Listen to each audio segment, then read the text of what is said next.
Hello everyone, আসসালামু আলাইকুম। সবাই কেমন আছেন? আশা করছি আল্লাহর অশেষ রহমতে আপনারা সবাই ভালো আছেন, আর আপনাদের দোয়াতে আমরাও অনেক ভালো আছি। ভাবলাম আরেকটা নতুন ভিডিও আপনাদের সঙ্গে শেয়ার করা যাক।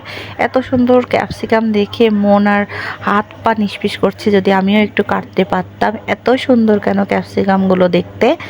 আর আপা কাটছিল ক্যাপসিকামগুলো, আমি ভাবছিলাম আপনাদের সঙ্গে সব কিছু শেয়ার করি। তো এখানে বিভিন্ন ধরনের সবজি কেটে কেটে আপু রাখছে। আপনারা বুঝতেই পারছেন, মনে হয় কোনো একটা অনুষ্ঠানের জন্যই এত কিছু রান্না করা হচ্ছে। অবশ্যই হ্যাঁ, আমাদের ছোট্ট কিউট পিউট মেহুল পিউলের বার্থডে ছিল। বার্থডে ছিল না, বার্থডে আরও 2 দিন পরে, কিন্তু আগে ভাগে করে ফেলতেছি বার্থডেটা, যেহেতু সামনে রোজা, তো সেই উপলক্ষেই করা হয়ে যাচ্ছে আগে থেকে।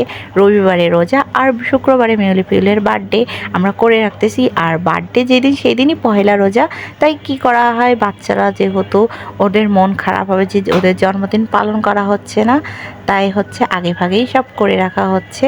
আর আপু সবসময় কী করে, ক্যাপসিকাম আনলে অবশ্যই বিচিগুলো রাখে, কারণ আপু ছাদে ছাদ বাগান করবে বলে এগুলোই রেখে দিয়েছে। আর হচ্ছে গিয়ে ওভাবে কি এগুলো হবে, আমি বলি যে এগুলো ওই বিচিতে কোনো গাছ টাছ হবে না, ফালতু তুমি এগুলো করছো। আর এটা ছিল দুপুরের লাঞ্চের জন্য কাচ্চি বিরিয়ানি রান্না করেছিল। তো এত এত রান্নার ভিতর কাচ্চি বিরিয়ানির নাম শুনলেই জিভে তো জল আসবেই বলুন। আর এই রোজার সময় ভিডিও ছাড়লে অবশ্যই অনেকে বলবে কি এখনই কেন ছাড়ছেন, এত লেট করে ছাড়ার কারণ বাকি অনেক ঝামেলার ভিতর ছিলাম বলে ভিডিও ছাড়তে পারিনি। আর এটা ছিল মাংসের রেজালা, এত কিউট দেখতে হয়েছিল, আর খেতেও অনেক টেস্টি হয়েছিল। দেখলেই মনে ছিল আবার খাই। যখন আমি ভয়েস দিচ্ছিলাম মনে হচ্ছিল আবার যদি খেতে পারতাম।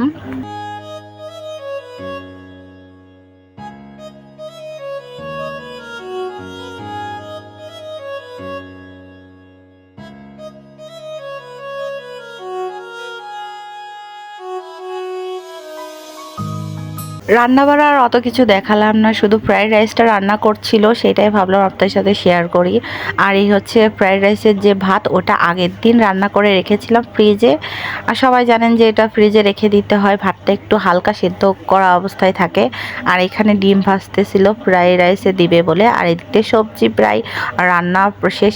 আর সবসময় রান্না করার সময় যে রান্নাঘরের অবস্থা এতটা বাজে থাকে, ওটা আমরা অফ ক্যামেরায় দেখাই না, ভাবলাম আপনাদের সঙ্গে দেখাই। আর এটা হচ্ছিল মেহুল পিউলের যেখানে কেক কাটা হবে সেই জায়গাটা, আমি আর আমার দুলাভাই দুইজনে মিলে সুন্দর করে ডেকোরেশন করে রেখেছিলাম।